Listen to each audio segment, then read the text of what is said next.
Hey, hey, this is the Hello, best hello. show, and I don't. I have Kazra, but I don't have Joe. We lost.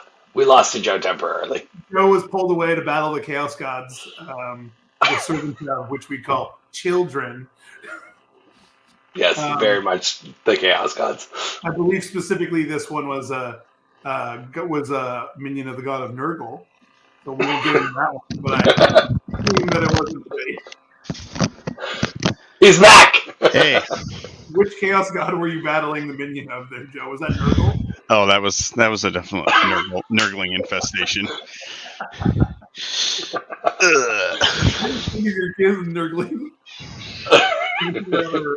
Yep. Not so much laughing, a lot of crying going on currently. So. Oh no!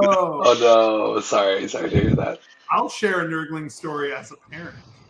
My youngest, who is 7 now, when she was like 4. I mean, I hope she don't get mad for me to tell them, but she was like 4 or 5. She got really sick, and like she wasn't feeling good. Her stomach wasn't feeling good, and she ran into the bathroom. And on the way to the bathroom, she threw up on her shirt, so she pulled her shirt off. And she, does her thing in the bathroom, and she's having a bad time. And she gets done, and she thinks she's all done, and she's on her way out to and she's like ruined her pants, ruined her shirt, and she's like, okay, I'm gonna go find my dad, tell him something. And on her way to come get me, it happened again, and she didn't know what to do other than to put her hand underneath herself. And then she just handed me a pile of I would have amazing. Dropped it on the floor at my feet and goes, Dad, I'm not feeling well. Here's the proof. The proof is in the pudding. When she is like being rude to me, I'm like, stop giving me shit. You've already done this once. And she starts oh man, that's amazing. Yeah, Nurglings, man. They're all Nurglings. All those Nurglings. So we got a cool episode today. We're going to talk about competitive play style. Anthony and Innes are going to roll over in their grave or just not care because they don't want to show. But they're, there's plenty of players who, there's plenty of people who believe or will purport that play style isn't a thing. We're going to talk about what our opinions are of it when we get into it. We'll talk about maybe how that's played into some of our tournament performance recently, how we feel about and how y'all kind of experience is going. Talk a little bit about what's coming up. But before we get into that, how's hobby progress going? Hobby progress has been a grind. I've been working on a lot of Thousand Suns that I am painting for Mr. Jack Harpster. I kind of made the call with him and told him that not everything's going to be done, but I made my way through an obscene amount of rubrics and 12 Terminators, something to that effect. So I'm just gonna. I know what to tech against now. This is not what he's running, or else I would be in a lot of trouble. But yeah, so I this way I get to take my time with Arman and Magnus and the characters, so I get a little bit of a break, and I'm switching gears, and I'm just kind of painting up stuff for what I'm planning on bringing, which is, we are all plastic cracked addicts. We know what it's about.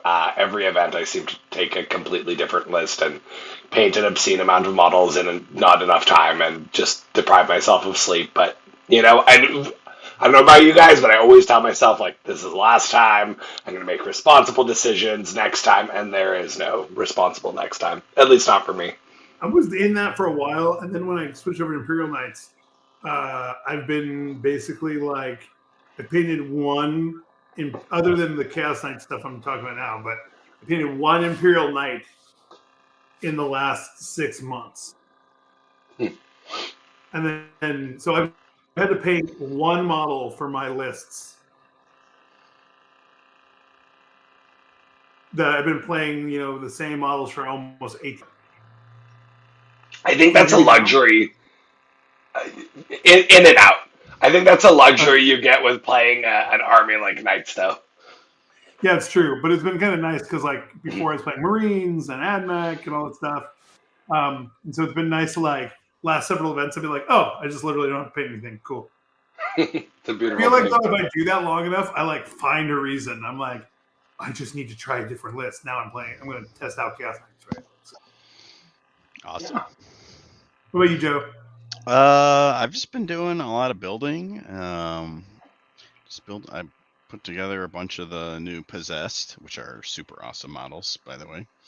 How do you feel about this rumor about your hobby? Ryan Leduc says, rumor has it that Joe has already ditched his Chaos Space Marines. I haven't ditched them. They are just going to be, I'm going to take my time with them because I was kind of rushing through painting a bunch of cultists and I wasn't really liking how they were turning out. So I'm going to kind of slow down and make sure I do everything correctly, kind of the way I did with my orcs. And I'll just be going back to playing some Dirty Elves in the meantime. I mean, Orcs and Eldar are both doing well, so. Yeah, I'm getting a little burnt out on orcs just not being able to kill literally anything. So yeah, they're very board control-y, and they're kind of just the whole army being AP1 2 damage is just You fight the wrong super thing. awesome profile. Yeah. Armor contempt everywhere. Yeah, that's Watch. fair. They're going to drop an orc detachment where the bonus is everything gets +1 strength, +1 AP, and that's it. It's going to be like the Goth. That would be detachment. amazing. That would be amazing. That would Terrifying. make me very happy. Yeah. So I played a couple games with Eldar now, and I played a game on TTS against myself, and yeah, turns out I kicked This my is ass. what's that?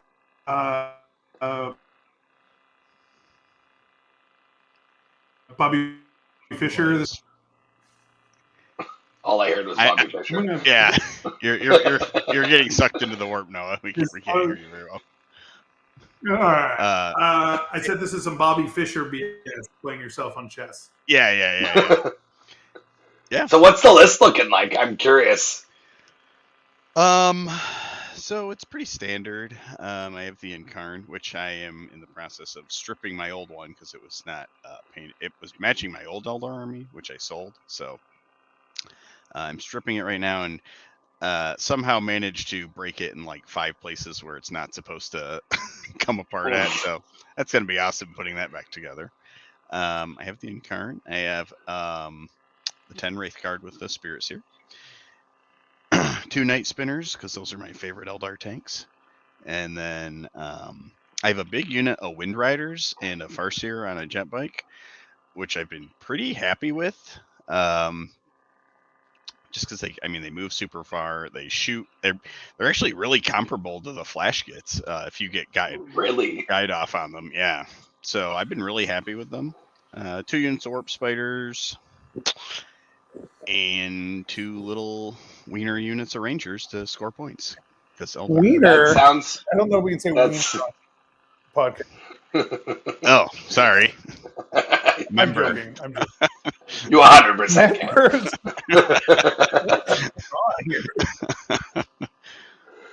Yeah, no, I like that list. I had to really Sorry, where'd you run up to? a room where I know that I'm directly below the primary wireless system. I need to mess around with my network, but now I'm sitting in the theater room. So, welcome to stadium seating. Yes, there's a little lag between your voice and the screen, so it looks like you're being dubbed. Oh, nice. That's fantastic, actually. Hopefully, we'll catch up. So I just got to paint 10 Wraith Guard and put my horribly broken Incarn back together, and then that'll be good. So Aren't Wraith Guard the easiest thing on earth to paint? Wraith Guard? Oh, absolutely, yeah. Just cool, like glazes and some edge highlighting. Let's go. Yeah, they're awesome. I love them. Not mad at that. Although I would be tempted to do some like freehand ghost faces on them, and I'd go down a rabbit hole, and then I'd probably hate it and glaze over it. But that Incarn, on the other hand, is a bit of a mess. So both putting it together and painting it in parts. So well, let me know if your first one doesn't. If it doesn't go back together, right? I think I might actually have an extra one that I'll never use. So, all right. Ship it out your way, brother. Thank you. No problem. So are Yeah, you bringing Chaos Knights to Atlanta? Yeah, that's the plan. I don't know if I'm supposed to say that now. People are going to tech for Noah. No one's going to tech for me. Oh, my bad. No, it's fine. No one's going to tech for me. I'm going to talk about it anyway. Yeah, so I was going to play Imperial Knights. I'm still going to play Imperial Knights at LVO. Otherwise, I'll lose Best in Faction. And I will probably play Imperial Knights at Slaanesh. But I might play Chaos Knights at Slaanesh. That's my next event after Atlanta. But I am going to play Chaos Knights. I think I still have till the 9th to watch last minute. I'll just decide to go back to Imperial Knights. But it's like Rampager, some Carnivores, some Brigands, a bunch of Demons. It's been pretty fun. I've been painting the, converted up a cool Rampager because I'm doing mine as like freshly heretic, newly fallen Imperial Knights. Okay. Anyone's ever read Assassinorum Kingmaker? Very highly inspired from that. And so I have like this cool, so I took a normal knight body, and then I had the Megara back panel, which is like the segmented, like Admech, like Chitin kind of style, and put that on. And then he's got a cool like skull hybrid, like very Mechanicus face, like a rebreather. And then I took the claw from the Megara and put it on the right hand, and then I took the chain sword and put it on the left hand, but I grafted the claw onto the front of the main body of the lightning gun that has a huge cable system that runs along the back. So it looks like he's got this giant electrified like cable system leading into this huge power pack that's like got a claw mounted on it. And then he's got the Chaos Chainsword. I clipped off some of the spikes so it looks angry but not as chaosy. Okay. And then I have him because my house color is brown, and then like yellow is combat honors. He doesn't really have any guns. I did him. He's all brown and yellow, and then I've glazed now the yellow to be more like orange in the darkest recesses, and then I'm going to brighten up the yellow at the top of the recesses. I'm going to do the brown, and I'm going to do some like weathering and some battle damage stuff, and then I'm going to do a bunch of freehand on the brown panels. Very cool.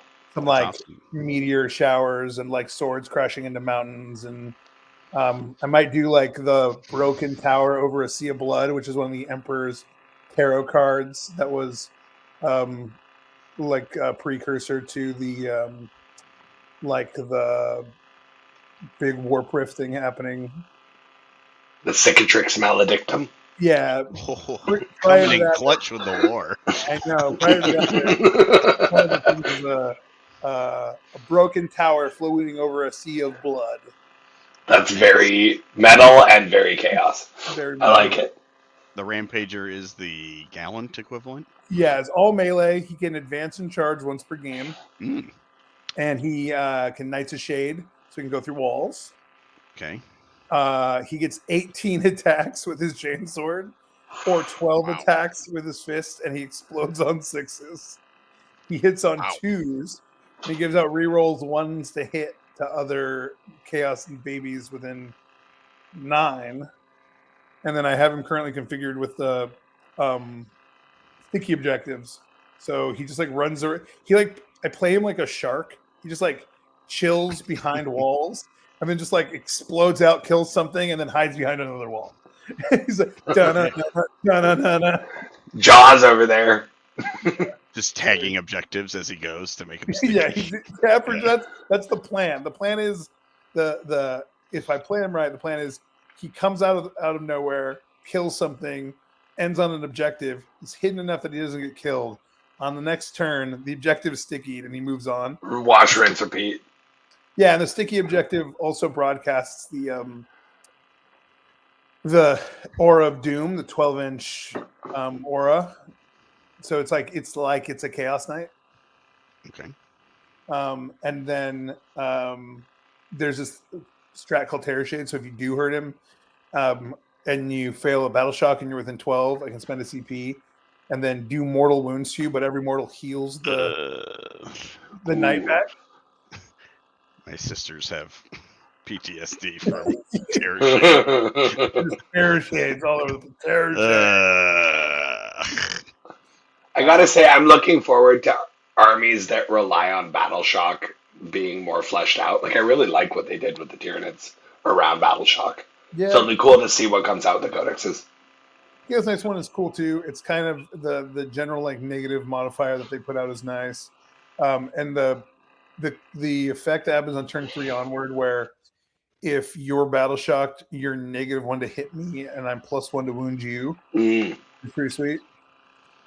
Battle shock has actually been really relevant in my games. I've been played a couple games against CSM, and I've it's been funny how relevant it's been. Oh, that's battle shock. Okay, no OC for you.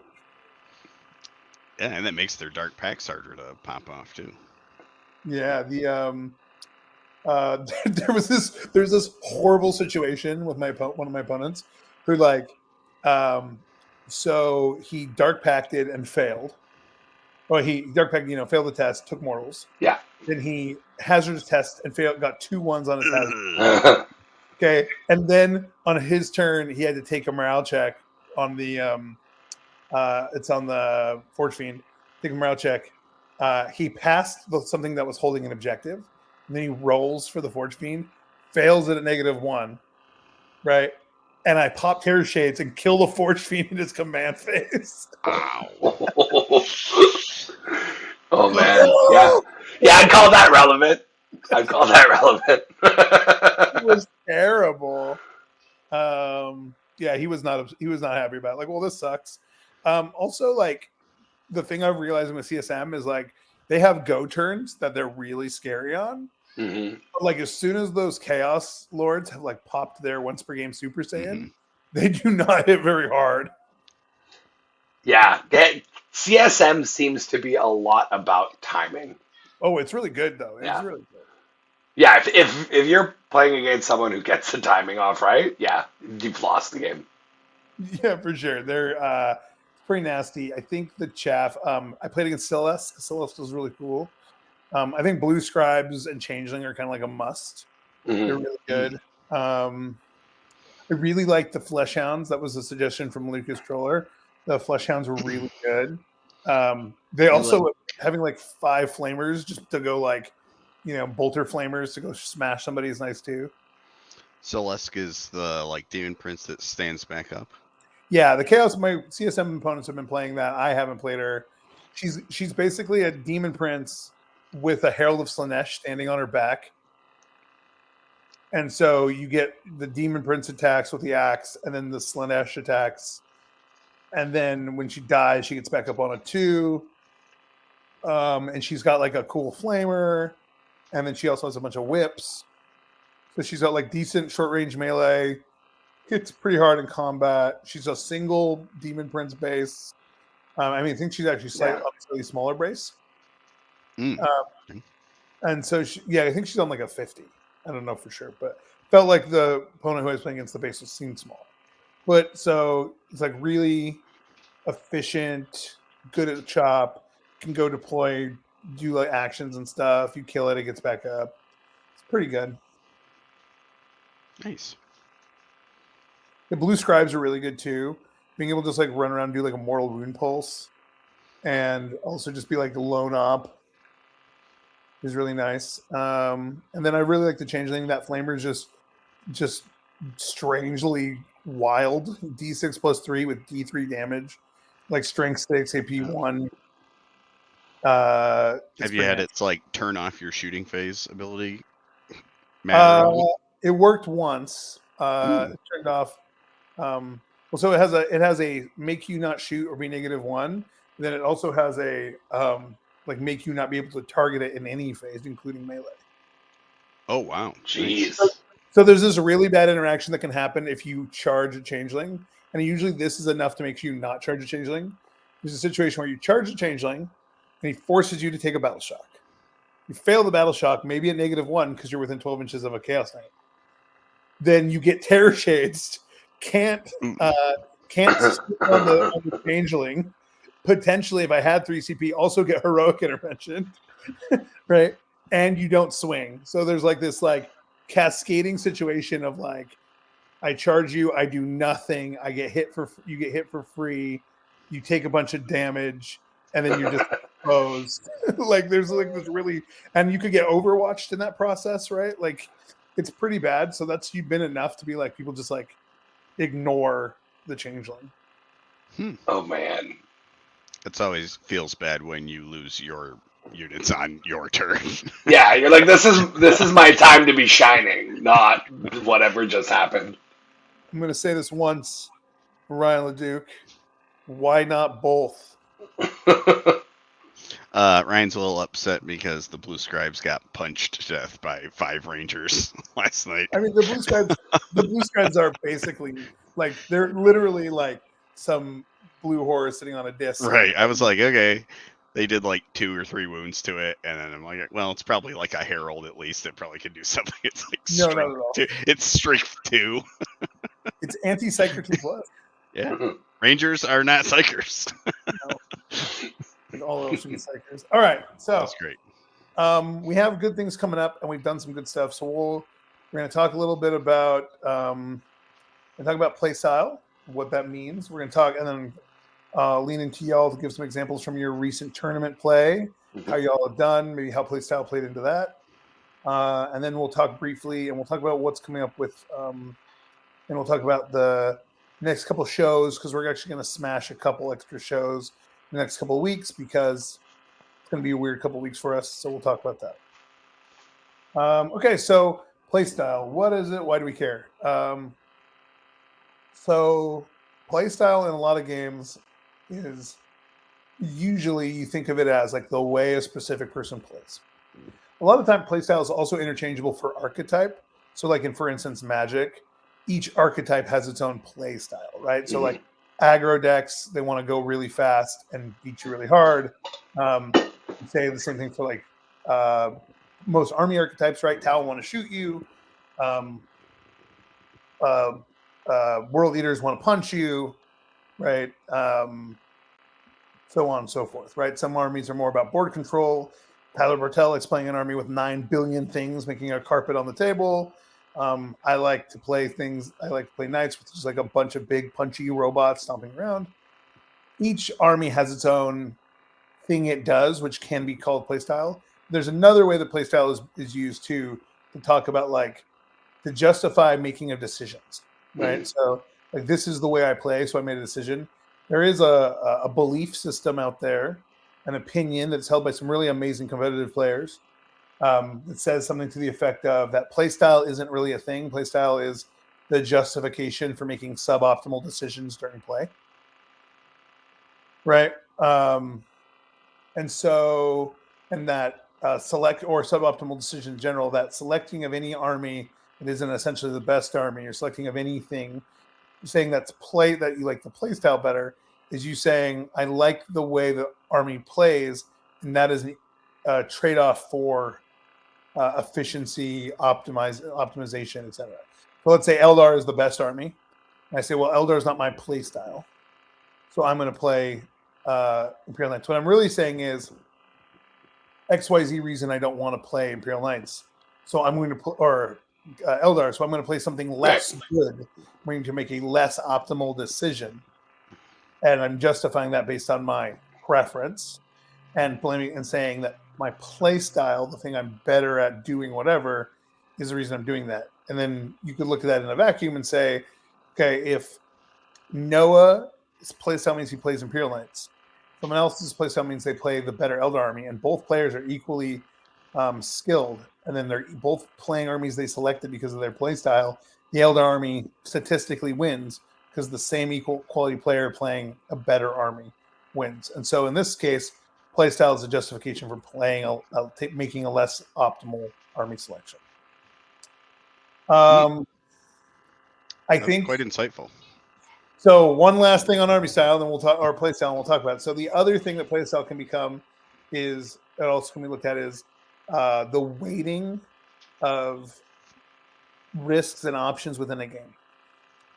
So there are game decisions that are obviously net better, that are like more optimal, right? Yeah. Taking an action that nets you 5 victory points, taking an action that nets you 4 victory points, right, is optimal, right? And then there's situation where, like, let's say, hey, I know that if I do this, I'm going to get 6 victory points. If I do this, I have a 70% chance to get 30 victory points. Math would normally say that you just do the thing that you can count on and continue to do that consistently, making the best optimal decisions in the immediate based on the data you have rather than hypothesize. That's like how most strategy would say, right? Mhm. Now, you can also anticipate, hey, I think this person's going to do this, so I'm going to make the decision that has the best potential or average outcome. Playstyle also plays into, I think, how you weight risks, how you take risks, and how you evaluate trades. Mhm. There are plenty of situations where it's actually not known what is the optimal decision. There's only conjecture and then hindsight, right? Because everything is based on percentages, right? So you could say the most optimal decision is the one that is most likely to work. You could also say the most optimal decision is the decision that has the highest risk versus reward balance and possible yield, right? So that being said, before we get into more about playstyle, that's my intro to playstyle. How do y'all think about playstyle?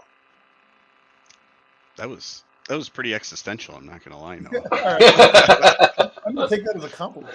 Yeah. I mean, playstyle is like kind of the way that you feel most comfortable playing. Is kind of how I thought it is, but obviously what you were saying makes a lot of sense too. Generally, I like to play like lots, like more MSU style armies with lots of trash to go score points and be everywhere and get into little trades that have efficient units that can trade up, punch above their weight class, and just so then you outlast your opponent because you just have more resources because you have more trash. It's a garbage man list, as I like to say. I do love a good trash list. Yeah, I mean, I think Noah was pretty comprehensive. Like that was a really cool kind of way of dissecting it. I think play style for me is how like it comes down to two main parts. One is how I build an army, and I typically approach it like I want a toolbox. I have no problem losing a game of Warhammer. I have accepted that I am not the best player in the world, nor will I ever be, nor do I aspire to be the best player in the world. What I'm trying to do is do the best that I can given my limitations, whatever that may be at the time. But I never want to lose a game because I feel like I brought the wrong tools to a game. So, I'm not going to you're never going to see me running a list with like the 0 anti-tank, hoping to not run into Noah. Like that's just not going to happen. No matter how light I get, I'm going to always make sure I have tools to deal with certain archetypes and other things. So, because I know like I can emotionally handle losing a game of Warhammer, have a great time, and move on with my life. What I don't like is the feeling that I lost the game before we even rolled a single dice and before we deployed. So that's kind of my army building philosophy. But I think in terms of playing the game play style, to me it depends on what your objective is. Oftentimes I'm not, as I said, I'm not going for best general. You look at my trophies; they're mostly best overall, which, or best painted. I'm not getting to those awards without kind of taking those things into consideration. So, like, oftentimes I will choose a unit that is worse in game, but I've done a better job painting, if that's what I'm going for. So I think your play style really depends on what are you trying to get out of the events you're going to, and what are you trying to get out of the experience itself. I was actually just gonna say that before you did, and I was really happy that you said it. Like, I think play style can be also considered the expression of the balance of your objectives, right? So, for instance, if your objective is enjoyment of the game, and you find enjoyment by the act of playing, not necessarily the act of winning, then you can create an approach that is optimized for what you want to do. So I'm similar to you. I want to bring an army that is exceptionally hobbied. I want to play my best game possible within whatever limitations I've imposed upon myself. For instance, this year I'm going for best in faction knights, those kind of things, right? But I want to do so to the best of my ability. So you could say that like optimized play would be play Eldar. Right, that's the Sure. best thing you can do right now is play Eldar. Okay. However, if I disallow that I can play Eldar maybe for financial restrictions because maybe I don't own the army and can afford to do it. Or maybe you're practicing for teams and the Eldar place is taken. Right. That seems to be a very relevant thing these days. So for whatever reason, if the most optimal option isn't available, the way that you choose to overcome or approach the given scenario with the specific restrictions, for me, that's the expression of playstyle. There is only one best army, which is Eldar. There are plenty of second best armies right now, right? They're like maybe CSM, and then after that, you have a whole bunch of armies that are just kind of all jockeying roughly for the same kind of position. And so playing any number of those armies can be, I think, is a suitable expression of playstyle. And there are some there's also skills within the game. If you were, let's say, the best player in the world, let's say you're Ben Urich or Sean Naden or Brad Chester or John Lennon or anyone from Art of War. Or thanks for this not so subtle thing. Or anyone from Team Poland, I would say. If you're any of those people, let's say you're in your skill tree of 40K, aggressive play, playing the mid, whatever, all these different play style things. Let's say you're maxed out. You've hit level 99. You put all your points in. You have no more points you can put into any of your stats. You're stat capped, right? Then if you play, then the best thing you can do is play the best army, because if you're stat capped and you're like the best player ever and playing the best army, essentially you have you shouldn't lose, right? But if you're the best player ever, but it's not fun for you to play the best army, you can express playstyle as your playstyle is you don't want to play the easiest thing. You would like to create a challenge for yourself. If your playstyle is self-handicapping, that's an expression of playstyle. But I think we can boil this down to that playstyle is essentially how you choose to react to a suboptimal situation or how you choose to balance a set of restrictions versus compared to how you interpret and react to those restrictions. So, given that, you guys talk to me about some playstyle, how playstyle has expressed through you in your recent, event experience. Joe, you went to an event not too recently, correct? I did. I went to the Gem Hammer GT in How'd it Dayton, go? Ohio. Did not go too well. And what were you playing? I was playing orcs. This was when I had the horrible realization that having a whole army of AP1 2 damage is not super great for me right now. Why did you choose to play orcs in the first place? Because I have the most. I've literally only played 10th edition with orcs up until that point. Why did you choose to play orcs in 10th? Because they were probably my best painted army. Okay, so we got to the limitation. Yep. Yeah, so we had a self-imposed limitation of my best painted thing. Mm-hmm. Okay, and so then you were choosing to play the best painted thing and try to get your highest potential result with the restriction of my best painted thing. Absolutely. Yep. And I like melee armies too. So, and obviously Eldar being my other main army at the time, that wasn't. That wasn't a strong grasp of like the. Do you feel like you are good at the combat phase of the game? Yes. Yep. Do you feel like you have a very strong grasp of like how to exploit that, how to exploit movement, how to use the combat phase? Do you feel like you're better at that than you are other phases of the game? Oh, absolutely, yeah. I would concur, having been on the receiving end of Joe's combat phase. The slapping phase. Yes. So, do you have any other armies that are as well painted as your orcs? My sisters are pretty amazing too. Yeah. And so you balanced playing your sisters versus playing your orcs, I assume. Like you. Mm-hmm. Yeah, I mean, I also really like. That's the reason I played Sisters so much last edition, because they were really fast. Because with Miracle Dice, you just get to cheat. And so with that, they have the way that their Miracle Dice or Acts of Faith change, they can only substitute one dice per double roll now. So when you make a charge roll, you can only do one Miracle Dice in the roll. And then most of the units lost. Well, the Repentia lost Advance and Charge, and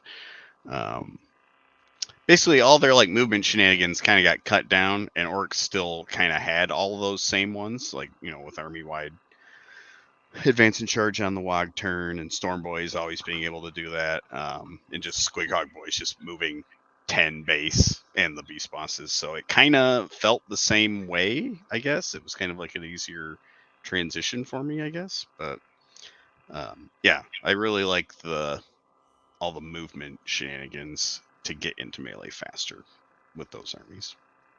Cool. So given a set of self-imposed restrictions, you balanced it out, looked at what more kind of played into what you wanted to do. You wanted the fast melee army because you specifically you put more points in being good at melee in your skill tree. Mm-hmm. Absolutely. So I guess another way we can say playstyle is playstyle is a way that we compensate for our own shortcomings as well, right?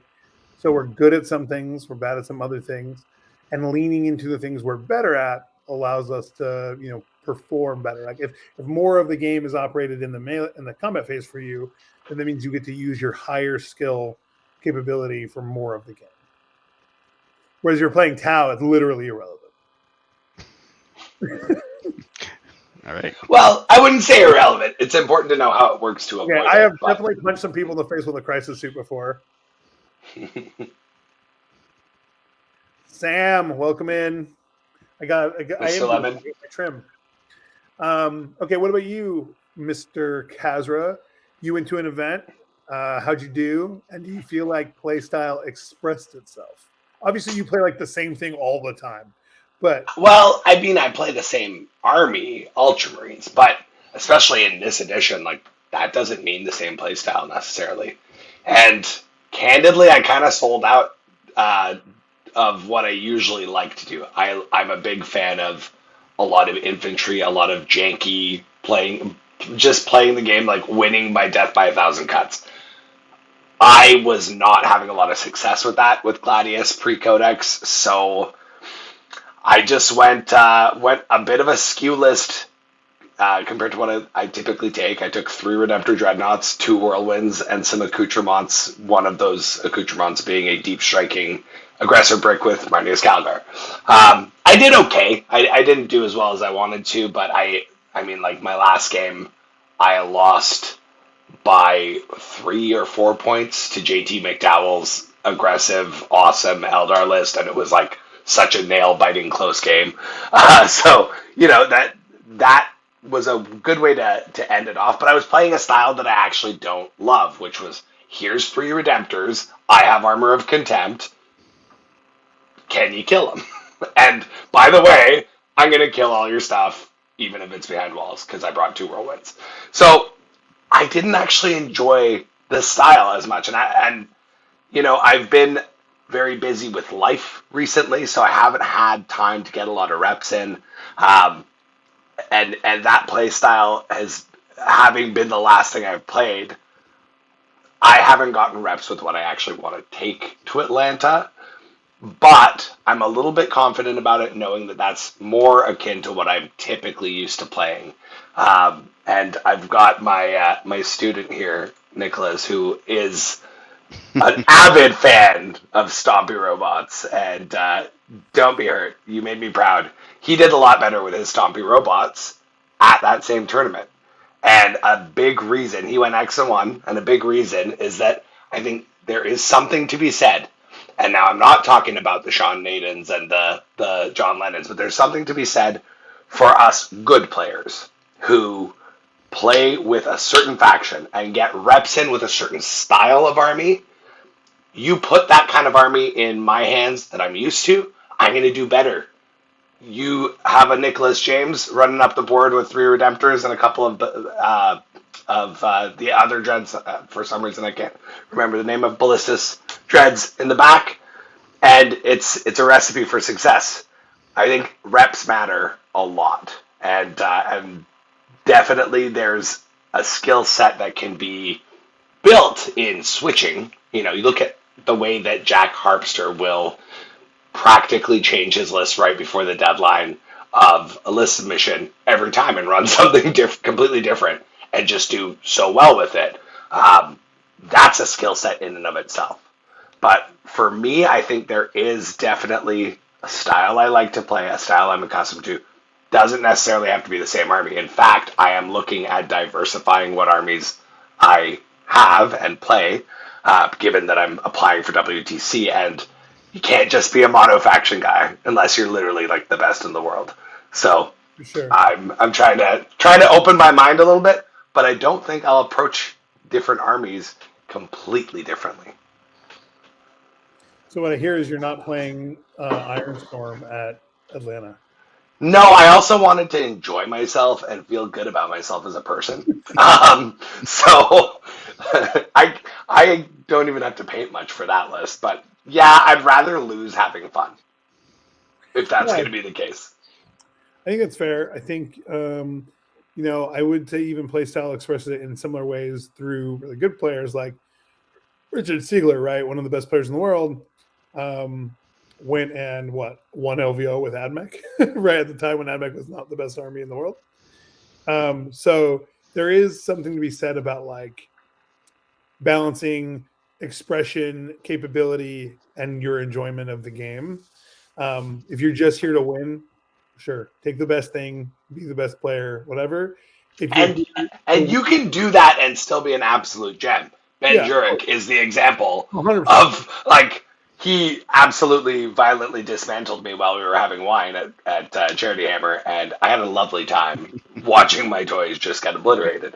Ben is a lovely human, just in general. Yes, exactly, and that's my point though, because I think having been a player that came from a more casual background, you hear a lot of people talk about, oh, these win at all cost players. That's not what this is. It's just really excellent competitors doing the best that they can to win. But it's a very different tone than a lot of folks that don't play at that competitive level would kind of assume. Right. I would say that like all these good players, I don't think any of them would want to win in a way that is a bad feeling game or an unenjoyable game for an opponent. However, that being said, I feel like it is totally a viable playstyle to say that I am going to make only the most optimal decisions, starting with army selection. And I am going to select only the best army, only the best units. I'm going to play the highest curve of math, and I'm going to always make the highest, most optimized decisions based on the data I have, with zero interpretation or expression beyond I'm going to make the best decision, right? That is a play style in and of itself, and that is a totally valid play style. As long as you're playing it and being not a jerkbag, I think that is 100% cool. I do think, though, that for most players are not Richard Siegler, John Lennon, whatever. So for most players, there is a balance of current capability, enjoyment of the game, goals, what they are good at, what they aren't good at, and expressing that through how you choose to build your list. And how you approach the game, I think, is my friend JT is very good at making a plan and sticking to a plan. Makes a plan, sticks to a plan, does it to rote, and sometimes games, a lot of times wins games because he just sticks to the plan. That makes my brain itch. I love tactical objectives because I like to just like deeply immerse myself in the chaos and just like no one, I don't know what I'm doing. You don't know what I'm doing. We're going to figure it out together. Which is weird because the army I'm playing right now wants to play fixed, but neither here nor there. Sam has a question. Do you think playstyle can be a trap though for many? Just because you enjoy or prefer one style philosophy doesn't mean it's the optimal way to play. Yeah. So, Sam, I think you joined a little late. We were talking about, you're right. So a lot of the time we think playstyle is an expression of how you deal with constraints and how you evaluate opportunities, right? So, for example, you were saying normally you play a game cagey when slow and controlling. However, in next matchup should be aggressive and set. Yes, 100%. But part of play skill is knowing when to push the gas But pedal. I will say, like, I do agree, Sam. I think this is a trap. I've noticed myself falling into it a couple times, even at the tournament I went to. I like a cagey, slow, controlling game, but I was up against Black Templars on a scenario that I should not be doing that, and just force of habit, I fell into a pattern. I think it's important that you understand that that's a natural thing for your brain to want to do and to kind of be comfortable enough to push yourself out of that comfort zone. I learned the lesson the hard way. Hopefully, I learned the lesson. We'll see. I'll let you know how Atlanta goes, but I do think it can be a trap if you let it. 100%. 100%. I think playstyle isn't. I think the problem is a lot of people use playstyle as a justification. Oh, I didn't do that because it's not my playstyle. Okay, well, that's you actively leaving money on the table, right? Mm. But I think playstyle, when we measure back, like what got you to that table in the first place? Your playstyle got you to pick the army you picked, right? Because that's for whatever aesthetic. If you're not just being, say, hey, I'm making the 100% optimal decision. So playstyle for me is how you act within those constraints. Now, I think there's something to be said about understanding when you need to audible playstyle. If you're really good at playing melee, but you're playing against an army that if you go in a melee against, you're going to lose, then you need to change up how you're approaching it. Sometimes you can use your skill in a given area or your capability or your understanding of specific mechanics to offset a situation in your favor to the point where you can, control the game. So say you're super good at melee, you're playing a melee army, you're playing into a situation and you're using the combat phase to win the game. You can do that a lot in like Anthony Vanilla, like literally like exists in that plane of existence. However, there are times where you'll hit a game and be like, oh, I just have to sit over here on the side of the board. Right? Like I just need to stay over here. And I think understanding that is where you start to level up as a player, like knowing when the discretion. A lot of the time, if you were to play an antithetical style to what you're capable of, like, hey, I'm not very good at discretion, so I don't know when I'm supposed to hold back or be aggressive. Okay, you shouldn't play an army or play a situation where you have to use a lot of discretion. You should play something that's like a stat check based army, right? Or an army that wants to do one thing. That's probably where you're going to get the most bang for your buck for your skill level. Now, if you're Innis or you're any number of amazing players, play the best thing, whatever, cool. I think more playstyle is an expression of how we deal with how we compensate for our shortcomings and our constraints. I think is a healthier way to think of it, but it's not a requirement. Just because you like a playstyle does not mean you should always do that. It should be where you have it's probably where you have your highest concentration of strength, but not necessarily doesn't mean you need to do the same trick every time. I think people build lists too with like this app. They build lists where like my list does this. And I think also your opponent expects specific lists and armies to do X, Y, Z. And so being able to audible. I played Tyler Bertel, and me and Tyler were playing in teams, and he took my home objective. He expected me to retreat to my home objective and clear it. I did the math and realized I did not need to hold my home objective or get the one victory point a turn for clearing out my deployment zone. And I abandoned my deployment zone entirely and moved into his house. You made that your house, actually. What are you doing? It's like end of 2, beginning or top of 3 or something, and I'm like parked on all 4 no man's land objectives, and he's on my objective and his objective. Right? Like, what is going on here? So I don't know. I don't think there is a right or wrong. I think there's a Sisters player, right, who just won with the Sisters, which at the time had one of the lowest win rates, and that person played a very specific like style of game, like all trash or a style that list has not done very well otherwise. and there are two players who are making it work, right? So you could say that play style is actually it might be an expression of a skill set or a view of the game that is not fully comprehended or understood by your opponent, therefore allows you to function at a different level. Richard Ziegler played a suboptimal army to win LVO. Jack Harpster switched over to hyper aggressive army because there was a bunch of armies that just had no play into it, which I think is leaning into a specific play style because of its advantages, understanding that like World Eaters has specific hard counters, right? So I don't think play style is something we can discount. We can't just say play style is making suboptimal decisions based on some external justification. I think play style is another tool in the arsenal where you build competency in certain areas. Yeah. You have to understand that it's not the only tool in the arsenal. Yeah. Like if you're like I prefer playing reactively. I do really well doing that. If I'm playing a proactive style, I'm a little out of my comfort zone. But I have to be willing and able to switch. I think if you're getting to the top tables and you want to stop getting your head pounded in, you're going to have to build that muscle as well. My 2 cents. Yeah, no, I 100% agree. What do you do, Joe? Yeah.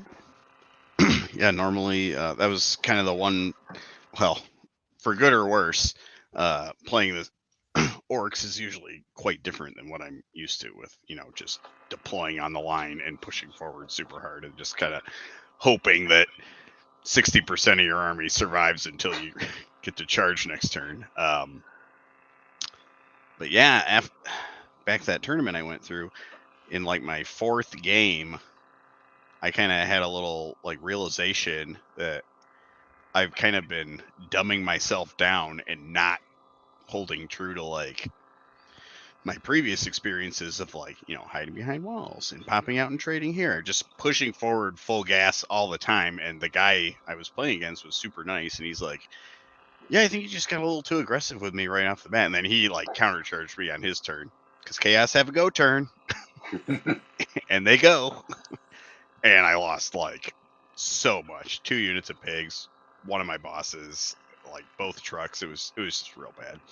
And I was like, man, playing orcs like this has really made me dumb. I need to take a step back. Sharpen the blades. Yeah. For sure. I mean, I've had the flip side, right? I've been getting really used to playing like 9 giant bases. And I played some like infantry games. And I was like, man, this is not like I'm making like mistakes and whatever. And then I was like played with like just a bunch of big tanks. I'm like, hey, this is great. And I think like, resource management is a skill set. It's really like, I feel like this is like Skyrim with the skill trees. It's like where you're putting your points. I will say this about like having a few big bases, with the Dreadnought Whirlwind army. I had a lot more times to go grab a beer. I will say that. Welcome to my life. I love, I've been in several times at events where like I played against opponents playing like PSC or, or like Necrons or whatever. And we get to the end of the, 3-hour round and we're still going. And, specifically like GW events because they don't use clocks, right? And they come over and, like there's a couple times judges ask questions like, okay, is there a reason we're going slow or whatever? And my opponents are always like, yeah, like they take credit for it because like my turns are like, 15 minutes. Like, it ain't you with your 3 models. No, like right now I'm playing. My current list has 15, and it feels like a million. 15 units and like 15 units and maybe like 25 models or something, or 30 or whatever. Feels like a million models. We're getting down to the end here, so I think this is like a good like. The purpose for this, for anybody who's listening, is just like to think about, you can think about playstyle as a way of identifying where you need to improve. And you can think of playstyle as also an expression of skill set within limitations and where you're currently doing better at. But ultimately, it shouldn't be something you use as justification for playing badly. And it should be a tool that you use to gauge where you need to improve. So some things to talk about.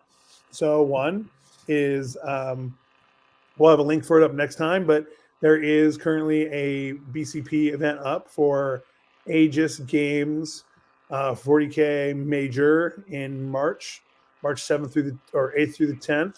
It's 3 days, 8 rounds, up to 150 people. If we get over a certain number, there may even be such a thing as cash prize involved.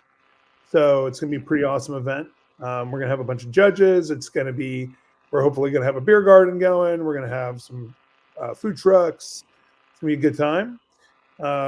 So check that out. And then also we're going to try to get a after the 9th, I think, because the 9th is when the list lock is for champs. After the 9th, we're going to do a call and have Donald Plummer on here, and all of us sit and talk about our plans for Atlanta, what lists we're bringing, what other people are bringing, talk about the event format, that kind of stuff. And we might have another episode squeezed in there too. Atlanta is happening on 16th. So if you want to follow along, there's lots of ways. I think they covered this a little bit, but there's lots of ways to follow along. There's going to be a BCP made a specifically crafted ESPN style tracker that you can go and look and see how each country is doing, how individual players are doing, and all the standings. Yeah, that sounded pretty cool. I'm excited to see how that actually kind of translates.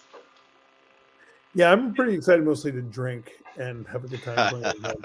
I will be right there with you, my friend. Let's go. I have a hard stop at 5:30 because I got to take my kid to a birthday party. But as always, thanks everybody for watching. We love y'all. Hopefully this helps you in your pursuit. We're going to have a community focus episode coming up in not too long. We'll talk to the Team USA, the guy who organizes the Team USA charity side of it, which we're really excited about. I got my rejection. I didn't make Team USA this year, but I'll try again next year. But we'll still, I still think what they're doing is great. So we'll have them on and we'll talk here in the near future, have a competitive episode. And then we'll, after Atlanta, we'll get back and do another hobby episode. Sounds good to me. I am still in the running for Team Canada, and I have a scrim against a very similar list to your list there, Mr. Joe. So you and I need to talk. All right. Love y'all. Take care, everyone. Much love. Have a good day.